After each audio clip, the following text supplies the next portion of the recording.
नगरसेवक ही एक वेगळी वैधानिक संज्ञा किंवा एक व्याख्या झाली. नगरसेवक म्हटला की तो थोडा बदनामही वाटतो. 2012ची जी महानगरपालिकेची निवडणूक होती, 2च्या प्रभागामध्ये आमचे होते, त्या ठिकाणी राष्ट्रवादी काँग्रेसकडून उभे होते. त्या ठिकाणी त्यांचा पराभव झाला. तर तो पराभव आणि त्याच्यानंतर आमच्या फॅमिलीमध्ये मग माझे वडील त्या ठिकाणी आजारी पडले. पॅरालिसिसचा त्यांना थोडासा त्या ठिकाणी झटका आला. नंतर माझा एक लहान भाऊ होता चुलत्यांचा, उपमहापौरांचा जो मुलगा होता तो प्रीतम, तो ॲक्सिडेंटमध्ये त्या ठिकाणी त्याचं दुर्दैवी त्या ठिकाणी निधन झालं. त्याच्यानंतर वडिलांचं निधन झालं 2016ला. त्या टप्प्यामध्ये खूप काही असं आम्हाला गोष्टी अडचणीचा काळ ठरला. एक 2012 ते 2017 पर्यंत खूप संघर्षाचा काळ राहिला. तयारी चालू करत असताना मी माझा व्यवसाय त्याचबरोबर समाजकार्य हे दोन्ही पॅरलर त्या ठिकाणी चालूच होते. राजकारणात दोन्ही गोष्टींनी पॅरलर जो माणूस व्यक्ती असेल तर तो राजकारणात त्या ठिकाणी समाजकारणात टिकू शकतो. महिलांचं लाठीकाठी प्रशिक्षण घेतलं सुरक्षेच्या दृष्टिकोनातून. त्यावेळेस चेन चोरी, साखळी चोरी व्हायची, दागिने ओढले जायचे, म्हणून ते महिलांसाठी सुद्धा CPR महिला सक्षमीकरणाच्या दृष्टिकोनासाठी मग महिला बचत गटांची स्थापना असेल, त्या बचत गटाच्या मार्फत आपण वेगवेगळे उपक्रम चालू केले.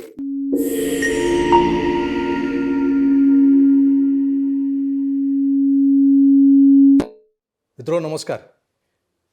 महानगरपालिकांच्या निवडणुकांचे पडघम वाजू लागले आणि काही मंडळींच्या संघर्षाची गाथा संकल्पापर्यंत कशी जाते किंवा ती कशी पोहोचते याचा मागोवा घ्यायला आम्ही निघालो आहे आमच्या स्टुडिओ बाहेर. आणि हा जो काही प्रवास आहे आमचा तो सुरू झाला आहे पुण्यापासून. पुणे जिल्ह्यातल्या पिंपरी चिंचवडमध्ये आज मी आलो आहे. खरं तर आलो होतो या राज्याचे, या स्वराज्याचे धाकले धनी शंभूराजांच्या दर्शनासाठी. त्यांच्या पुतळ्याला नतमस्तक झालो, त्यांच्या चरणाचा स्पर्श केला आणि तिथून जो निघालो तो त्या भागातल्या एका धडपड्या तरुणाचा संघर्ष जाणून घ्यायला. आता मी ज्यांच्यासोबत बसलो आहे त्यांना या प्रभागातले लोक ओळखतातच, पण आमच्या प्रेक्षकांनाही अशा धडपड्या तरुणांची ओळख व्हावी यासाठी मी इथे आलो आहे. कोण आहे तरुण, काय नाव त्याचं, नक्कीच सांगेन. त्यापूर्वी मी त्यांना स्क्रीनवर दाखवून. हे आहेत निखिल दादा बोराडे. नमस्कार दादा. नमस्कार. आणि तुमचं स्वागत. तुमच्यासारख्या तरुणांना असं आमच्या या परिसंवादात बोलावणं, त्यांच्याशी गप्पा मारणं आणि तो जो संघर्ष आहे तो समजून घेणं फार गरजेचं वाटतं मला. कारण मी जेव्हा संघर्ष करत होतो ना तेव्हा माझा संघर्ष जाणून घ्यायला असं कुठलं आकार DG9 नावाचं प्लॅटफॉर्म उपलब्ध नव्हतं. आज एक व्यासपीठ आहे जे अशा संघर्षरत तरुणांना मी उपलब्ध करून देतो आहे. तुमची ओळख तर मी करून दिली, नाव तर सांगितलं प्रेक्षकांना, पण या नावामागे एक इतिहास आहे, एक परंपरा आहे. ती परंपरा जाणून घेणं फार गरजेचं आहे. तुमचं जे घराणं, बोराडे घराणं, या मोशी गावातलं स्थानिक, आणि परंपरा काय तर वारकरी संप्रदायाची परंपरा आहे, जे तुमचे वडील आजोबांपासून सुरू झालेली परंपरा. त्याबद्दल आधी मला जाणून घ्यायचं आहे. कारण शालेय शिक्षण जे झालं तुमचं, शाळेत आपले शिक्षक तर आपल्यावर संस्कार करतातच, घरातले संस्कार फार महत्त्वाचे असतात. हे संस्कार नेमके कसे झाले? प्रथमतः तुमचं मनापासून धन्यवाद सर. तुम्ही माझं या ठिकाणी मला एक व्यासपीठ निर्माण करून दिलं. माझ्यावरती जे संस्कार झाले ते आमचं जे कुटुंब आहे बोराडे परिवार सर, हा एक 9 भावंडांचा आमच्या या मोशी गावातील सर्वात मोठं कुटुंब म्हणून ओळखलं जायचं. तर आमच्या कुटुंबातले जे कारभारी होते, आमचे निवृत्ती रामभाऊ बोराडे, माझे आजोबा, त्यांना पहिल्यापासून आवड की गावामध्ये समाजकार्यामध्ये हिरिरीने ते भाग घेत असायचे. त्याच्यानंतर त्यांचाच वसा पुढं माझे वडील शिवाजी परशुराम बोराडे हे गावातली सामाजिक कार्यामध्ये कार्यरत असायचे. नागेश्वर तरुण मंडळात त्यांनी काम केलं. आमच्या गावामध्ये श्री नागेश्वर महाराजांना जे आमचं ग्रामदैवत आहे, त्या ग्रामदैवताचं भंडारा त्या ठिकाणी भरत असतो. त्या भंडाऱ्यामध्ये आमचं मोशी गावातील प्रत्येक तरुण त्या हिरिरीने भाग घेऊन गावच्या जडणघडणीत साथ देत असतात. त्यामुळे वडिलांचं गावामध्ये एक वेगळंच स्थान निर्माण झालं होतं. आणि 2002ला म्हणजे मी लहान असताना वडील गावातल्या समाजकार्यामध्ये असायचे, पण आमचं बोराडेवाडी जी होती ती ग्रामपंचायत फार पूर्वी होती. आम्ही 1982 साली नगरपालिका ज्यावेळेस स्थापन झाली, अण्णासाहेब मगरांनी ज्यावेळेस पिंपरी चिंचवड महानगरपालिका 86ला स्थापन झाली.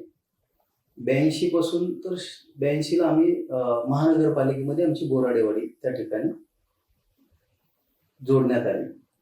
तेव्हापासनं वेगवेगळे नगरसेवक आमच्या भागामध्ये होऊन गेले. आणि त्यातच मग 1997ला 18 गावं त्या ठिकाणी पिंपरी चिंचवड महानगरपालिकेत समाविष्ट केली. आणि ती समाविष्ट केल्यानंतर 2002ला एक राजकारणात आमचे चुलते माजी उपमहापौर शरद परशुराम बोर्डे हे त्या ठिकाणी अपक्ष 2002ला विजयी झाले. आणि त्यांचंच पुढं काही गोष्टी त्यांनी 10 वर्ष त्या ठिकाणी सत्तेत राहिले. 2012 पर्यंत महानगरपालिकेत खूप मोठी त्यांनी पदं त्या ठिकाणी भूषवली. आणि मी लहानपणापासूनच एक समाजात काम करायची आवड, कारण मी शाळेला सुद्धा पिंपरी चिंचवड महानगरपालिका शाळा क्रमांक 13 जी स्वतः त्याची पायाभरणी अण्णासाहेब मगरांनी त्या ठिकाणी केली होती. म्हणजे आमची कुटुंबाचं जे काही समाजात स्थान होतं, म्हणजे 9 जणांचं कुटुंब असल्यामुळे प्रत्येक कुटुंबातला व्यक्ती कुठल्या ना कुठल्या क्षेत्रामध्ये एक पैलवानकीची आवड घराण्यात होती. आमचे अनेक भाऊ त्या ठिकाणी पैलवानकीसाठी सुद्धा कोल्हापूरला, मी सुद्धा काही दिवस कोल्हापूरला त्या ठिकाणी राहिलेलो आहे. आणि शालेय जीवनात शिक्षण घेत असताना, मोठं होत असताना चुलत्यांबरोबर ती नगरसेवक असल्यामुळे कामाची आवड त्या ठिकाणी निर्माण झाली आणि त्यांचं काम पाहू लागलो. 2007ला मी त्या ठिकाणी नागरिक सुद्धा केंद्र चालू केलं मुशीमध्ये. आणि त्याच्यातूनच लोक कामं सांगत होती. मग चुलते सांगायचे त्यांचं काम बघ काय ते. त्या ठिकाणी जाऊन त्या लोकांची कामं समजून त्या लोकांचं चुलत्यांना सांगायचं असं असं काम आहे. त्या अधिकाऱ्यांना फोन करून ते काम त्या ठिकाणी होत गेले. आणि नंतरच त्याचं मला त्या कामाची आवड आपोआपसात त्या ठिकाणी होत गेली. हे राजकारण, समाजकारण हा एक पैलू झाला. घरातून झालेलं जे एक बाळकडू जे मिळतं ना, म्हणजे जे जे संस्कार झाले होते तुमच्यावर, त्यासोबत राष्ट्रीय स्वयंसेवक संघाचे संस्कार झाले. संघाच्या शाखेत जाण्याचा जो काही अनुभव होता तो काय, म्हणजे ह्या भागातल्या शाखांबद्दल मी जाणून आहे, कारण मी स्वतः इथल्या वाल्हेकरवाडी शाखेचा सायम शाखेचा शिक्षक होतो आणि मी 2 वर्ष तिथली शाखा लावलेली आहे. आणि संघाबद्दलचं आकर्षण मावळ प्रांतातल्या मुलांमध्ये, तरुणांमध्ये हे 80च्या दशकात मला वाटतं बऱ्यापैकी रुजलं. तर त्याच कालखंडातला तरुण म्हणून संघातल्या शाखेचा कसा काय अनुभव, काय काय आठवणी वगैरे? संघाचं शाखेमध्ये जाण्याचं माझा योग ज्या वेळेस गंजेमध्ये 1 लाख स्वयंसेवकांचं त्या ठिकाणी एकत्र शिबिर होतं. तर ते शिबिरामध्ये सहभागी झालो. आणि सहभागी झाल्यानंतर साहजिकच त्या ठिकाणी आमच्या मुशी परिसरातील जे संघामध्ये काम करणारे जे स्वयंसेवक होते त्यांच्याबरोबर मग माझं संपर्क वाढत गेला आणि संघाच्या शाखेमध्ये आवड निर्माण होत गेली. आणि मग एक वस्ती प्रमुख म्हणून त्या ठिकाणी मला जबाबदारी मिळाली. आणि मग तिथनं पुढंच मी संघामध्ये त्या ठिकाणी सक्रिय होत गेलो.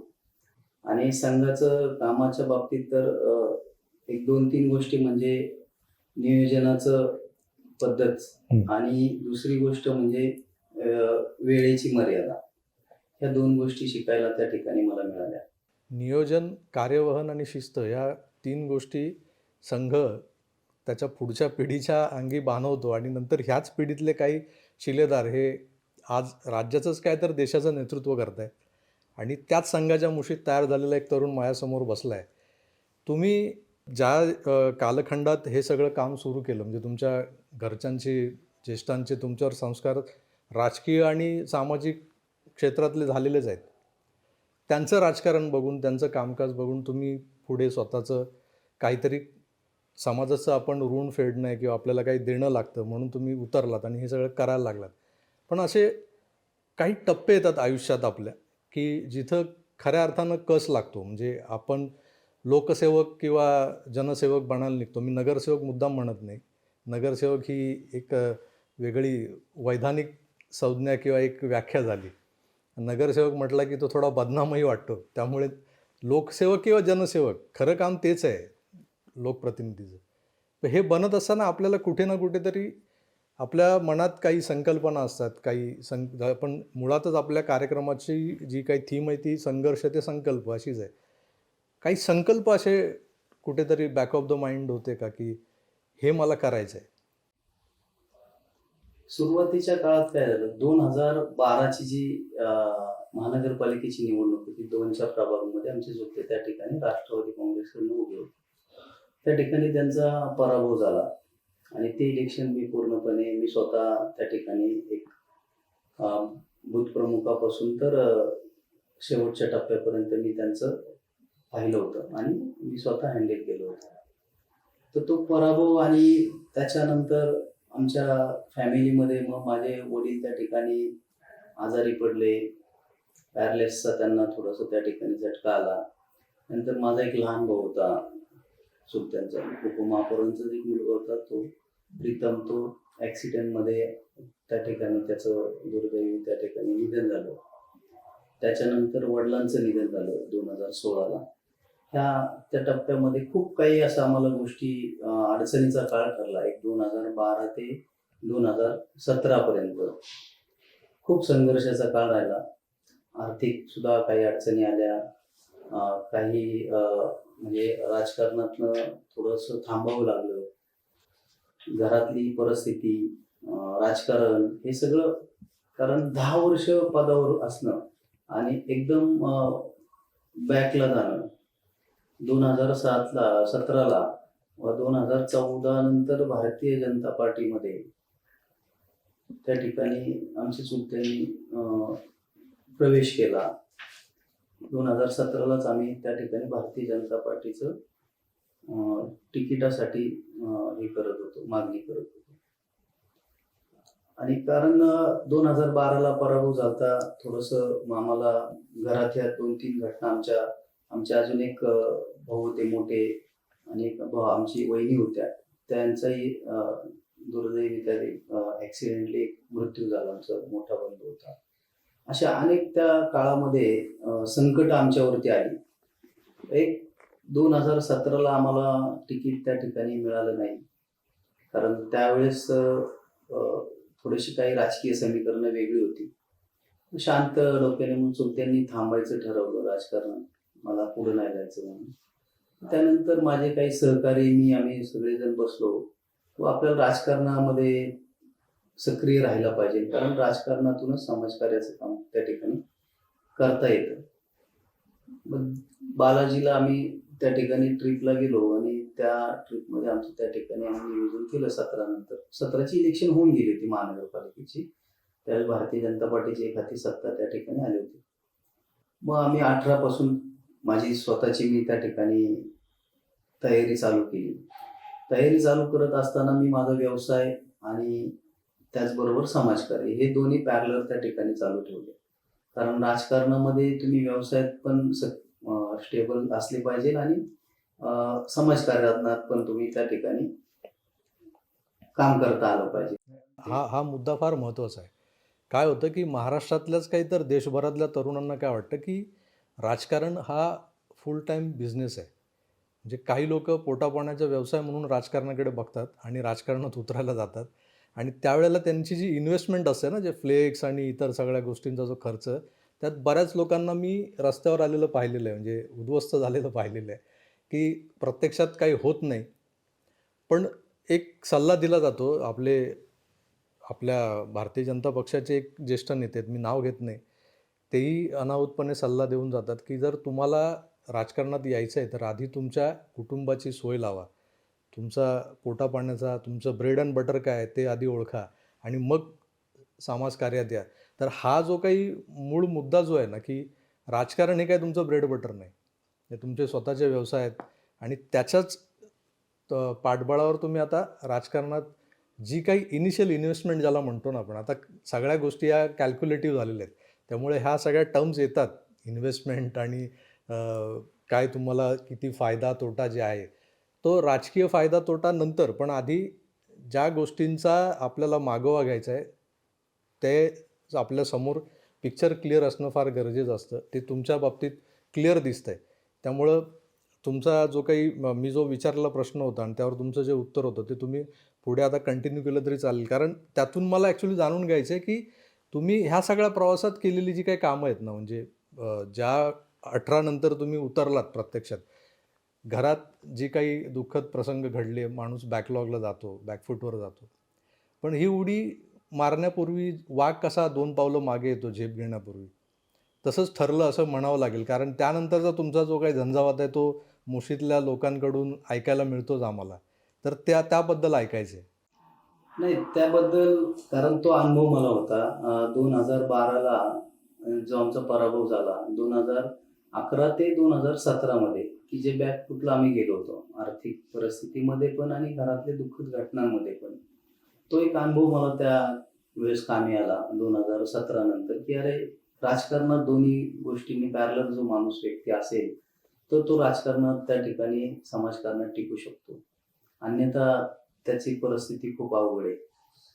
कारण 2018ला मी राजकारणाची तयारी चालू केली आणि 2018ला मी माझा वाढदिवस त्या ठिकाणी साजरा केला.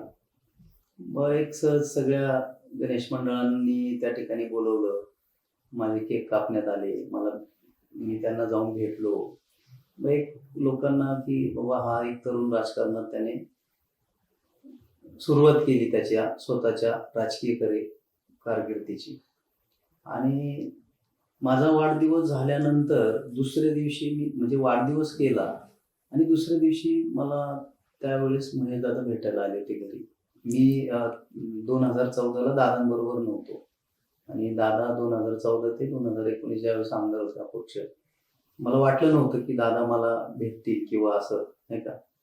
कारण मी 2014ला विरोधात काम केल्यामुळं मला वाटलं की म्हणजे आमचे चुलते राष्ट्रवादीचे असल्यामुळे त्या ठिकाणी ते बरोबर विरोधात होते, म्हणून कधी वाटलं नाही की दादा भेटायला येतील वाढदिवसाला. पण त्यांचं एक मोठं मन किंवा एक तरुण त्या ठिकाणी काम करतोय आणि दादा त्या दिवशी दुसऱ्या दिवशी मला भेटण्यासाठी आले.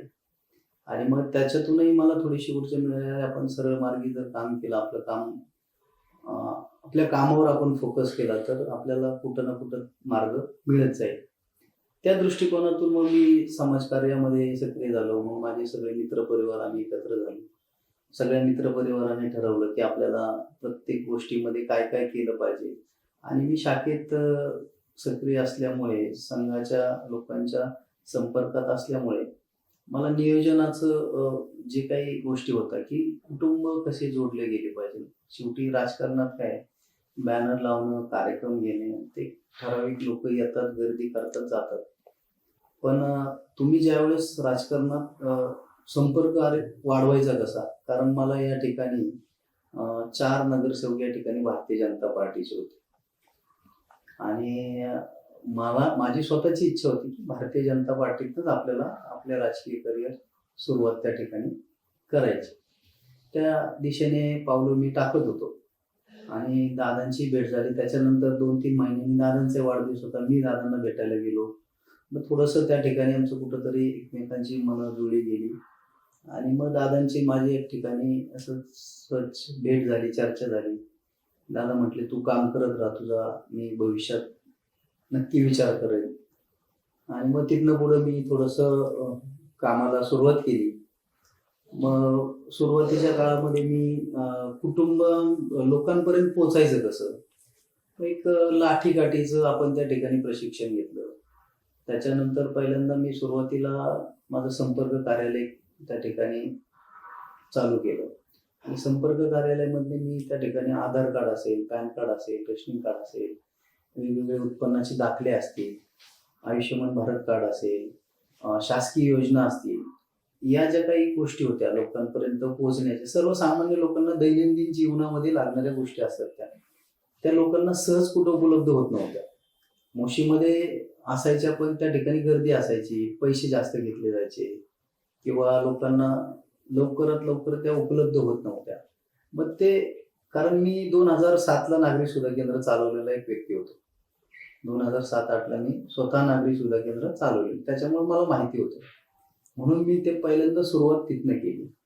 नंतर सुरुवात केल्यानंतर मग महिलांचं लाठीकाठी प्रशिक्षण घेतलं सुरक्षेच्या दृष्टिकोनातून. मग त्यावेळेस चेन चोरी, साखळी चोरी व्हायची, असे रस्त्याने महिलांचे त्या ठिकाणी दागिने ओढले जायचे. म्हणून ते महिलांसाठी सुद्धा सिक्युअर महिला सक्षमीकरणाच्या दृष्टिकोनातून मग महिला बचत गटांची स्थापना असेल, त्याच्यानंतर मग त्या बचत गटाच्या मार्फत आपण वेगवेगळे उपक्रम चालू केले. मग त्या ठिकाणी ड्रायव्हिंग लायसन्सचे क्लासेस असतील, काही वेगवेगळे कोर्स असतील, बाकीचे महिला बचत गटांसाठी लागणाऱ्या जे काही गोष्टी आहेत त्या सगळ्या माझ्या ऑफिसवरनं मी त्या ठिकाणी द्यायला सुरुवात केली. आणि एक कुठंतरी त्या ठिकाणी मला प्लॅटफॉर्म तयार झाला. आणि प्लॅटफॉर्म तयार होत असताना मग आता 2019ची त्या ठिकाणी निवडणूक लागली विधानसभेची. 2019च्या विधानसभेला महायुती होती. दादांचं काम त्या ठिकाणी मोठ्या प्रमाणात होतं, म्हणून भारतीय जनता पार्टी दादांबरोबर त्या ठिकाणी प्रवेश झाला. त्याच्यानंतर मग जाहीर भाषणांमध्ये मी दादांचं त्यावेळेस भाषण 2019ला केलं. त्यावेळेस सुद्धा मान्य केलं की 2014ला दादा त्या ठिकाणी आम्हाला काम करायची तुमची संधी मिळाली नाही, पण त्याची भर आम्ही 2019ला काढू. 2019ला दादांचा विजय झाला आणि भारतीय जनता पार्टीत काम करायला त्या ठिकाणी मी सुरुवात केली. आणि ते काम करत असताना मग मला त्या ठिकाणी लोकांच्या काय काय समस्या आहेत. तुम्हाला काय पद वगैरे दिलं होतं का भाजपने? नाही, काही पद नव्हतं. एक सामान्य भारतीय जनता पक्षाचा कार्यकर्ता, भारतीय जनता पार्टीचं सदस्य म्हणून त्या ठिकाणी मी काम करत होतो. आणि मग ते काम करत असताना मला त्या ठिकाणी लोकांच्या समस्या जाणवत गेल्या. मग मी त्या ठिकाणी महिला बचत गटातून काही कामं केली असतील. मग मी त्या ठिकाणी आपली पिंपरी चिंचवड महानगरपालिकेची भक्ती शक्तीची जी थीम आहे त्याच्यातनं लोकांचे त्या ठिकाणी वाढदिवस करण्यास सुरुवात केली. मग माझा संपर्क त्या ठिकाणी वाढत, जसा संपर्क तशा समस्या, आणि त्या समस्यांवरती काय मात. बरोबर, घरोघरी गेल्यानंतर कळलं लागलं की काय त्या ठिकाणी खरं दुखणं काय आहे. आणि त्या अडचणीवरती मग आणि दादा तर लोकप्रिय आमदार होते, त्यांनाही लोकांची काम करण्याची त्या ठिकाणी आवड असायची आणि त्या ठिकाणी मला त्यांचं पाठबळ मिळत गेलं. आणि मग तेव्हापासून मी माझं मग कोविडचा काळ आला. कोविडच्या काळात सुद्धा खूप काही आता सर्वसामान्यांनी सुद्धा त्याच्यात खूप काम केलं, म्हणजे माझ्यासारखे सर्वसामान्यांनी पण काम. तर त्या काळात थोडंसं मग काम केल्यानंतर 2021-22 उजेडलं, पण इलेक्शनचा काळ पुढं जात गेला. त्याचा मला फायदाही झाला, कारण 2022ला जर इलेक्शन झालं असतं तर कदाचित बायोडेटा छोटा असता. हा आणि 2026ला आता इलेक्शन होणार आहे, तर त्याचा आता निश्चित मला फायदा होतो की जास्तीत जास्त लोकांपर्यंत मला संपर्क करता आला, लोकांची कामं करण्याचा त्या ठिकाणी मला संधी मिळाली. मग 2024ची जी काही विधानसभेची इलेक्शन लागली, त्या इलेक्शनमध्ये खूप काही नगरसेवक त्या ठिकाणी दादांना सोडून जात होते. आणि तीच एक संधी मला त्या ठिकाणी प्राप्त झाली की मी दादांच्या खूप जवळ गेलो. आणि दादांच्या जवळ गेल्यानंतर त्या ठिकाणी दादांचा संघर्ष पाहिला. 2024च्या इलेक्शनला खूप काही त्यांना संघर्ष करावा लागला. एकामागे एक धक्के बसत होते, एकामागे एक नगरसेवक सोडून जात होते, कार्यकर्ते जात होते. आणि त्याच ठिकाणी मोशीमध्ये तीच परिस्थिती होती. अनेक आजी-माजी नगरसेवक आणि तरुण कार्यकर्ते दादांच्या विरोधात त्या ठिकाणी काम करत होते. मी त्या ठिकाणी दादांच्या बाजूने काम केलं, कारण माझा संपर्क त्या ठिकाणी वाढला होता, मलाही एक संधी मिळाली. आणि लोकांपर्यंत, कारण आमच्या भागामध्ये डेव्हलपमेंट असल्यामुळे खूप मोठ्या प्रमाणात सोसायटी वर्ग आहे, सोसायट्या खूप मोठ्या प्रमाणात आहे आणि त्यांच्या माझ्या संपर्क कार्यालयाच्या माध्यमातून असेल की वेगवेगळ्या कामांच्या माध्यमातून लोकांपर्यंत पोहोचण्याचं मला त्या ठिकाणी संधी आली होती आणि त्या संपर्काच्या माध्यमातूनच त्या ठिकाणी दादांना आपण त्या ठिकाणी मी विधानसभेचं काम केलं आणि माझ्या प्रभागामध्ये त्या ठिकाणी दादांना 10,500 मतांचं मताधिक्य मिळालं. अच्छा. साहजिकच काही नगरसेवक पण त्या बरोबर आमच्या बरोबर त्या ठिकाणी होते. हो.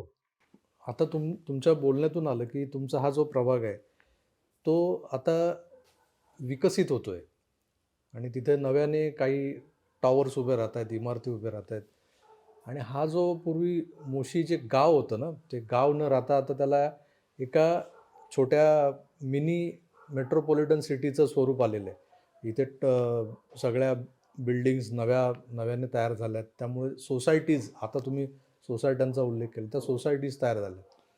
सोसायट्यांमध्ये राहणाऱ्या रहिवाशांच्या समस्या ह्या चाळीतल्या किंवा गावठाणातल्या रहिवाशांच्या समस्यांपेक्षा वेगळ्या असतात.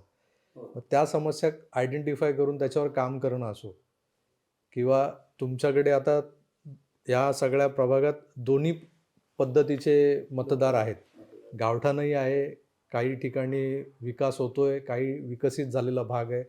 हा सगळा जो काही समतोल साधणं जो आहे ना कामाचा, कारण वेगवेगळी कामं रोज तुमच्या समोर येत असतील तर ती करताना अर्थात महेशदादा लांडगेंसारखा कार्यसम्राट आमदार तुमच्यासोबत आहे म्हटल्यावर तरीही स्वतः काम करताना तुम्हाला येणाऱ्या अडचणी काय तिथे? नाही, आता त्याच्यानंतर दादा तिसऱ्यांदा आमदार झाले आणि त्या अर्थाने दादांनी मग मला त्या ठिकाणी कामाच्या माध्यमातून मला त्या ठिकाणी ताकद देण्यास सुरुवात केली आणि लोकांच्या अडचणी काय असायच्या की रस्ते, लाईट, पाणी ह्या तर आहेच, म्हणजे पण बेसिक लोकांना त्या ठिकाणी ट्रॅफिकला खूप मोठ्या प्रमाणात सामोरे जावं लागत होतं. खास करून आमच्या भागामध्ये रस्ते जे काही डेव्हलपमेंटची फास्ट ग्रोथ व्हायला पाहिजे होती ती थोडीशी काही स्थानिक शेतकऱ्यांचे काही अडचणी प्रशासनाकडनं काही कामं होत नव्हती आणि ती कामं होत नसल्यामुळे शेवटी बघा, जमीन आली तर शेतकरी आला आणि महानगरपालिकेने जरी रस्त्याचे आरक्षण असतील किंवा डीपी प्लॅन असेल तर ते शेतकऱ्यांच्याच जागेवरती होत असतात आणि टाउनशिप सुद्धा शेतकऱ्यांच्याच जागेवर होतं. त्याच्यामुळं काही ठिकाणी शेतकऱ्यांच्या कामाची अडवणूक होत होती, म्हणून त्या ठिकाणी शेतकऱ्यांना सुद्धा प्रशासनाला रस्ते हँडओव्हर करण्यास सुद्धा त्रास होत होता. मग त्या शेतकऱ्यांचा, महानगरपालिकेचा, तिथल्या स्थानिक लोकांचा ताळमेळ साधून अशी 2 उदाहरणं मी द्यायची जर म्हटलं तर माझ्या प्रभागामध्ये उडसविला सोसायटी, त्याच्या समोरचा रस्ता खूप दिवसापासून पेंडिंग होता. मग त्या शेतकऱ्यांना दादांच्या माध्यमातून त्या ठिकाणी विश्वासात घेतलं आणि प्रशासनाकडे तो रस्ता हँडओव्हर करून आज त्या ठिकाणी त्या रस्त्याचं काम पूर्ण करण्यात आलं. त्याच्यानंतर दुसरं एक रस्ता 24 मीटरचा होता, जो नाशिक हायवेपासून रंजन काट्यापर्यंत जातो. तर त्या रस्त्याच्या बाजूला, दोन्ही बाजूला जर कमीत कमी मोठ्या मोठ्या टाउनशिप आहे, रिव्हर रेसिडेन्सी, स्वराज आहे, ऐश्वर्या महामार आहे, त्या प्रिस्टीन ग्रीन आहे, ह्या सोसायट्यांची संख्या इतकी आहे फ्लॅटची की 10-12 हजार फ्लॅट असतात, म्हणजे तेवढी वाहनं आली. मग जो आमचा एकच रस्ता होता, जो दिवा आळंदी रोडचा 30 मीटरचा, त्या रस्त्यावर खूप लोड येत होता. मग तिथं सुद्धा थोडासा पॅच राहिला होता. तर आमच्या स्थानिक शेतकऱ्यांचं काही अडचणी होत्या, मग त्या अडचणी त्यांच्या पहिल्या सोडवल्या, दादांकडे त्यांना घेऊन, त्यांना विश्वासात घेऊन त्या ठिकाणी त्यांच्या अडचणी सोडवल्यानंतर त्यांनी रस्ते दिले ना महानगरपालिकेला. मग त्या रस्त्यांची कामं त्या ठिकाणी चालू आहे. म्हणजे ट्रॅफिकची समस्या सोडवण्यासाठी फक्त काही प्रशासनावर आरोप करून किंवा राजकीय कुठल्याही व्यक्तीवर आरोप आपल्याला करून ती समस्या सुटणार नाही. त्यासाठी रस्ते डेव्हलप करणे, रस्ते डेव्हलप करणे म्हणजे साहजिक तुम्हाला शेतकऱ्यांना विश्वासात घेऊन काम करायला पाहिजे, त्याशिवाय ते होणार नाही. म्हणून त्या ठिकाणी ते रस्ते आज करता आले आम्हाला. अशा छोट्या मोठ्या अनेक गोष्टी आणि की ज्या ठिकाणी पाण्याच्या समस्या असतील की बाबा एखाद्या सोसायटीला 5 कनेक्शन सँक्शन आहे, 3च मिळाले, ते 2 कनेक्शन घेऊन देण्याचे प्रयत्न केले. असे दादांच्या माध्यमातून अनेक कामं त्या ठिकाणी. आता तुम्ही जर पाहिलं, मोशी तुम्ही जसे म्हटले की गावाचं शहर होते, त्याचंच उत्तम उदाहरण म्हणजे ह्या मोशी भागामध्ये या ठिकाणी जागतिक लेवलचं प्रदर्शन केंद्र आहे या ठिकाणी कमिशनर ऑफिसचं काम त्या ठिकाणी चालू आहे. या ठिकाणी कोर्टाचं काम चालू आहे. या ठिकाणी वेस्ट टू एनर्जीचा प्रकल्प त्या ठिकाणी चालू आहे. 800 बेडचं वायसीएम पेक्षा मोठं प्रशस्त हॉस्पिटल त्या ठिकाणी होतंय. COP कॉलेज त्या ठिकाणी आले. IIM ला मंजुरी मिळालेली आहे. आमचं मोशी आता म्हणजे पिंपरी चिंचवड मधलं हार्ट त्या ठिकाणी भविष्यामध्ये होईल अशी परिस्थिती आजच्या या डेव्हलपमेंटच्या अनुषंगाने आहे. मोशीमध्ये आकर्षणाचं केंद्र म्हणजे संभाजीराजांचा तो भव्य दिव्य पुतळा तर आहेच. APMC मार्केट सगळ्यात भव्य दिव्य असं इथेच आहे. आणि या सगळ्या गोष्टी मोशीत असल्यामुळं काम करणाऱ्याला प्रचंड वाव आहे.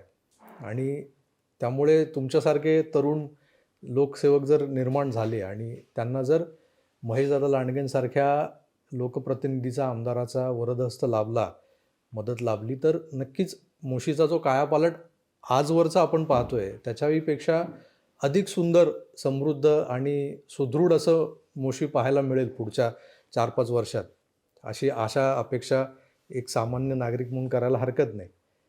तुमच्या नजरेसमोर या बदलत्या मोशीचा एक आगळा वेगळा चेहरा असा काही एखादा प्रकल्प किंवा ज्याला आपण ड्रीम प्रोजेक्ट वगैरे म्हणतो ना, तो काही कुठे तुमच्या डोक्यात आहे का? ड्रीम प्रोजेक्ट जर तुम्ही विचारला मला मोशी किंवा माझ्या प्रभागाच्या दृष्टिकोनातून, तर या ठिकाणी विकास कामं करण्यासाठी खूप काही अजून गरजेचं आहे. म्हणजे हे झालं राज्य शासनाच्या माध्यमातून झालेले सगळे प्रकल्प किंवा महानगर, म्हणजे दादांनी प्रयत्न केलेले हे मोठे मोठे प्रोजेक्ट त्या ठिकाणी आले. एक नगरसेवक झाल्यानंतर प्रभागासाठी काय केलं पाहिजे, तर त्या ठिकाणी या ठिकाणी खेळाची मैदानं पाहिजे, उद्याने हवी आहे. आमच्या मोशी परिसरामध्ये उद्यानं आरक्षण आहेत, पण ते आरक्षण महानगरपालिकेच्या ताब्यात नाही आणि त्या ठिकाणी डेव्हलपमेंट करता आली. दुसरी गोष्ट, आमच्या मोशीमध्ये नैसर्गिक नाले खूप आहेत, नॅचरल नाले. तर ते नॅचरल नाले सगळे ड्रेनेजनी आणि सांडपाणीनी भरलेले आहेत. पण त्याचा जर चांगला उपयोग जर केला आपण, म्हणजे ते नॅचरल नाल्यातलं, आता तुम्ही पहा की केंद्र आणि राज्य सरकार मिळून त्या ठिकाणी आता ड्रेनेज लाईन सगळ्या DP रोडनीच ते सगळे राबवले जातात आणि प्रत्येक गावोगावी STP प्लॅनचे त्या ठिकाणी आता नियोजन करण्यास सुरुवात झालेली आहे. कारण कुठलंही ड्रेनेजचं पाणी डायरेक्ट थेट नदीत न सोडतं ते STP प्लॅनमधूनच नदीत सोडण्याचं त्या ठिकाणी आता सुरुवात चालू झालेली. मग जर नैसर्गिक नाले जर त्याचं ड्रेनेज त्या नाल्यातलं निघालं, तो नैसर्गिक नाला डेव्हलप केला, त्याच्या बाजूने वॉकिंग ट्रॅक करता येईल, मोठं प्रशस्त गार्डन त्या नाल्याला गार्डनचं स्वरूप त्या ठिकाणी देता येईल. वेगळे आरक्षण, कारण नाल्याच्या बाजूने 3 मीटर आणि 3 मीटर दोन्ही बाजूनी जागा त्या ठिकाणी DP प्लॅन मध्ये सोडावी लागते. त्याच्यानंतर प्रभागामध्ये जी काही फुटपाथ आहेत, त्या फुटपाथावरती सगळे आपले छोटे छोटे विक्रेते बसतात, त्यामुळे नागरिकांना येण्या जाण्यास त्रास होतो.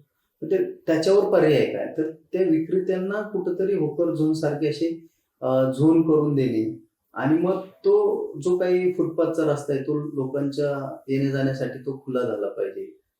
आमच्या इथं सांस्कृतिक भवन नाही, वेगवेगळ्या समाजाची, वेगवेगळ्या या ठिकाणी धर्माची लोक आपल्या परिसरामध्ये राहत असतात. मग त्यांच्यासाठी एखादं भव्य असं सांस्कृतिक भवन या ठिकाणी आमच्या नाही, तर तो एक आपला मानस आहे की भविष्य काळात त्या ठिकाणी एखादं मोठं सांस्कृतिक भवन आपल्या भागामध्ये झालं पाहिजे. सामाजिक प्रश्न आणि राजकीय जीवन याच्यासोबतच आपण एक समांतर धागा जो घेऊन जातो तो धर्माचा, आणि हिंदुत्व हे आपल्या नसानसात भिनलेलं आहे. आणि त्याचं जिथं जागतं उदाहरण तुमच्या प्रभागात शंभूराजांच्या पुतळ्यांनी साकार झालेलं आहे. हे हिंदुत्व तुमच्या चेहऱ्यावर दिसतं, तुमच्या सगळ्या व्यक्तिमत्वात दिसतं, तुमच्या कार्यातूनही ते झळकलेलं आहे. तेही आमच्या प्रेक्षकांना ऐकायला आवडेल.